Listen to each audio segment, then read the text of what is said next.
Why are we glorifying body positivity when Yeah. we have people dying of like heart failure and heart disease and stuff like that because we have this obesity epidemic? But Yeah. oh well, we can't possibly say anything about that because that's bullying.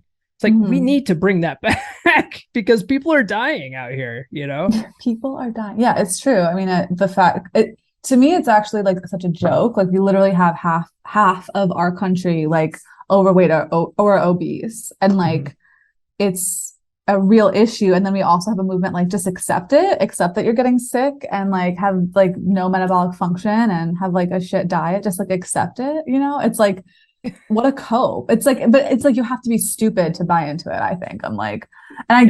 get at first it could feel like okay, and being a woman growing up in like the early 2000s, like, and not having super like skinny model body like that, like I had more curves.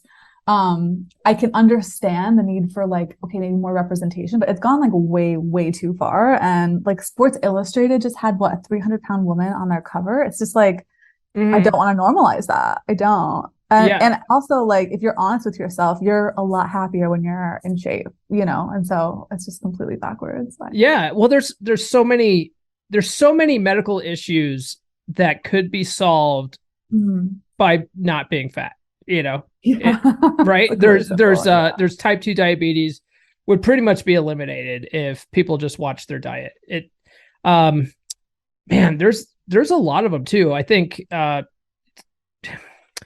if you watch like a movie like The Magic Pill, have you seen that? Mm-mm. Magic I don't Pill think so. is a documentary, but it's a ketogenic diet, like Okay. pro ketogenic diet type Okay. documentary. And one of the things that they find that going keto eliminates is it helps people with like Alzheimer's, Mm. heart disease, type 2 diabetes, basically all the stuff that comes along with being obese. Mm. Um, Wow. Ketogenic diet like solves all of that. Yeah. Autism. It helps with autism. Interesting. Yeah. Yeah, I've done a lot of these like carnivore, like candida, just like low carb diets. And this is the thing about bullying, right? If someone's reflecting to you like, hey, like there's something wrong. Like there's something that's not socially, and granted, there could be toxic things, but I feel like being fit is a pretty healthy thing to be like normal in society. Like something's wrong, then you're gonna go on your own health journey and find things like the keto diet.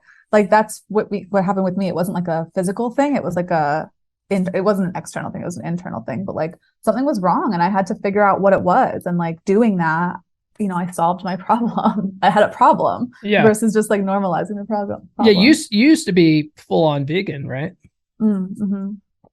Yeah, Yeah. for like 20 years, no red meat, and like 3 years full vegan, and destroyed my body, like destroyed it. I was like, okay, like I have to look at this. And I also, looking back, I had no muscle mass. Like, something was physically wrong. I was just like thin or so like, Mm-hmm. I didn't like notice it outwardly, but yeah, honestly, like doing zero carb or like little carbs or like no starches, it's Yeah. amazing for all of that, for detoxing the body, especially like your brain health. Like I've always eaten that diet like for ADHD. Should And we so, should yeah. we bully more vegans? I feel like we should bully more Honestly, vegans. I will lead that effort to bully the vegans there. So okay, if I could just say, like I get hate on from so many different parts of our culture. I get hated on from the vegans, from the feminists, from like the red pill rejects, from Yeah. like whatever, people who are still tethered to like big pharma. The vegans are always the most fucking retarded.